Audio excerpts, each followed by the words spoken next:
What is up, guys? This is the Redstone Scientist here with another lesson of Mastering Minecraft. This one was pretty difficult to write since there's so many things to go over. Today we're going to be talking about data tags. But since there's so many, we'll just be going over the general concepts and save specific ones for another time. I should also mention that today's lesson was designed for Minecraft 1.8, but the concepts and lessons remain identical for 1.9. The only difference is some outdated syntax, which I point out when it comes up.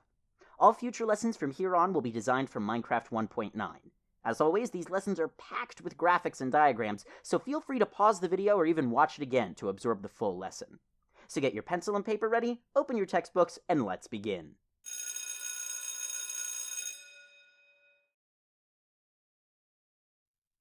Remember we talked about NBT data in a previous episode? Well, it's time to revisit that. NBT data is made up of various data tags which describe the entity they belong to. Different entities have different possible data tags. For example, a data tag for a mob can be can pick up loot. If can pick up loot is set to 0, then the mob cannot pick up items. Otherwise, the mob can. Also remember that players count as entities as well and can have their own data tags. Here's a useful trick. In order to see what an entity's current data tags are, as long as the entity isn't a player, you can do /entitydata @e, place in your target selector arguments, then open and close curly brackets. This will tell you that the data tag did not change and proceed to list all of the current ones. You can change any of the data you see listed by inserting between the curly brackets the data tag name, followed by a colon, and then the new value. You can add more tags by separating them with commas. Make sure to always remember to close your curly brackets. For example, we can target this zombie and change the can pick up loot tag like so. Can pick up loot, :1b. Wait a minute, TRS. Didn't you say that can pick up loot is defined by either a 1 or a 0? What's that B doing there? Well, that's an excellent question, Phoenix. What is that B doing there? Well, occasionally, we have to define the tag type. But wait, what is a tag type? I'm glad you asked, Sparks. Often in programming, data is not always thought of as just data. For example, data could be defined as an integer, a string, a boolean, an array, to name a few. There are many different kinds of data. Likewise, in Minecraft, the data that each tag accepts could be one of many possible types. Let's go over the NBT tag types that you will see when working with commands. You don't need to worry about why certain data tags take one type over another, that's just the way it is. The first one we will look at is the byte. A byte tag is typically used as a boolean, meaning something that can be true or false. So most of the time, the value will either be 1 or 0. An example of a byte tag would be the sheared tag for sheep. A byte is represented by a B. Next up is the short tag type. A short tag is always a whole number and is usually used to quantify something like a period of time or a max health value. An example of one would be the anger tag for zombie pigmen, which dictates how many ticks are left until the pigman becomes neutral again. A short is represented by an S. Speaking of whole numbers, data tags can also hold values that are of the type integer, also known as ints. These share pretty much all of the same characteristics as shorts, as they're always whole numbers, positive or negative. However, the difference is that integers can store far larger and far smaller values than shorts can. An example of when we would use an integer is when using the in-love tag on breedable mobs like cows and sheep. An integer is represented by an I. There's a rarely used tag type known as the long tag type. The long tag type is also always a whole number, positive or negative, but can store exponentially longer values than an integer can. The long tag is pretty much exclusive to UUIDs, which we'll talk about in a later lesson. The long tag can be identified using an L. That's not all, though. There are also tags that are of the type float. A float is the first type we have seen so far that can store decimal values as well as whole numbers. As a result, a float can store insanely larger numbers than anything we've seen so far. Floats are used for a number of things, such as rotation values and drop chances. Floats are identified using an F. The next tag on our list is a double. To give you an idea of how many possible values a tag type double can hold, think about this. A float can hold a maximum or minimum value of plus or minus 3.4 times 10 to the 38. But a double can hold values as sizable as plus or minus 1.8 times 10 to the 308. Doubles are usually found as part of the list tag, which we'll cover in a bit. They can be used to define motion and position, among other things. Doubles are identified with a D.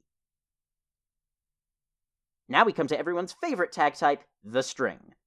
The string is the one you're probably most familiar with. It's basically just text. It could be a number, it could be a word. All it is a group of one or more characters. By the way, when setting a tag that accepts a string value, it may or may not need quotes around it. It's a little weird how some need them and some don't, so if you're a beginner, you may just want to play it safe and always put strings in quotes. We'll talk more about quotes in another lesson. Anyway, strings are used everywhere in Minecraft, from defining the name of a wolf's owner to identifying the name of an entity.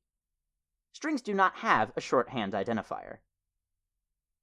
Now then, we have two more types to cover, but first I need to explain something very important. The difference between this and this. These are square brackets, and these are curly brackets. Curly brackets are the thing that you encase all of your data tags in when writing commands like this one. Square brackets are what you use to define the beginning and end of a list. A list is exactly what you would think. A list of multiple things. The things within a list are all data tags of another tag type. For example, you could have a list of floats. Everything in a list is separated with commas. Now that you know what lists are, we can talk about compounds, which are identified with curly brackets instead of square brackets. In lists, all of the entries have the same tag type. However, in compounds, we're actually defining multiple data tags within the compound. So, simply put, compounds store other data tags, and lists store multiple values of a single data tag. So if you're confused, don't worry. This is one of the most confusing parts of working with command blocks. Another thing to keep in mind is something that will cause you much frustration over your command blocking career, is always remember that every open bracket requires a close bracket, and every quotation mark needs an ending quotation mark to go with it. So let's look at an example of a list, and then look at an example of a compound. This is the motion tag, and its tag type is a list made up of doubles. Those doubles represent the dx, dy, and dz of the motion of an entity. Every number has to have a decimal point and a number following it. So we can make a pig entity move diagonally in all directions by setting its motion to motion 1.0, 1.0, 1.0. Now let's look at a compound. This is the item tag, which is of the type compound. Within this compound, we can declare a number of data tags that we choose.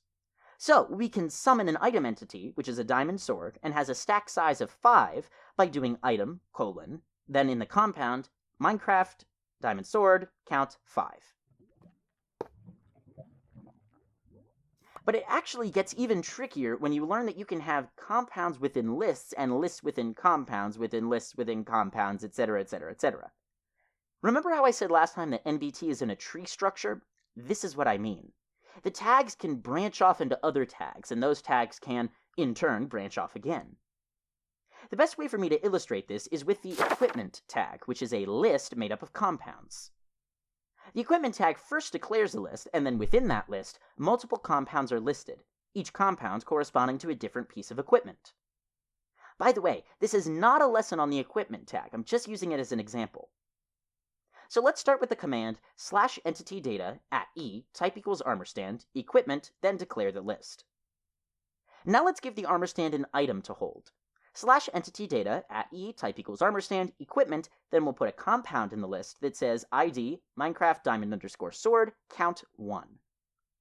By the way, you can see what an item's ID is by pressing F3 and H to turn on item tooltips. The equipment list will automatically recognize the compounds within it as hand, boots, leggings, chestplate, and helmet, respectively. So let's give him a full set of diamond armor. /entitydata @e type equals armor stand, equipment, Then we'll put 5 compounds separated with commas that say ID, diamond underscore sword, count 1, diamond boots, count 1, diamond leggings, count 1, diamond chestplate, da da da da da. But you know what? A plain set of diamond armor is boring. Let's make it more interesting. To give an item attributes, we need to use the tag compound. So now let's start to describe the diamond sword by adding a comma to the diamond sword's compound, followed by the tag compound, T-A-G. And now we can add some enchantments to it. The ench tag is also a list of compounds, so first we'll add the ench list like so. And then by doing tag, ench, and then a compound ID 16 level 5, we can get a sword with a sharpness 5. You can see a list of enchantment IDs at minecraft.gamepedia.com/enchantment #enchantments. ID 16 corresponds to sharpness. But let's add another enchantment on, like looting. Looting's enchantment ID is 21, so we can add another compound to the ench list by adding a comma, followed by a new compound with ID 21, level 10. So now we have sharpness 5 and looting 10. That's enough enchantments for now. Let's also make the sword unbreakable using the unbreakable tag. The unbreakable tag is not part of the enchantments list, but rather belongs in the tag compound.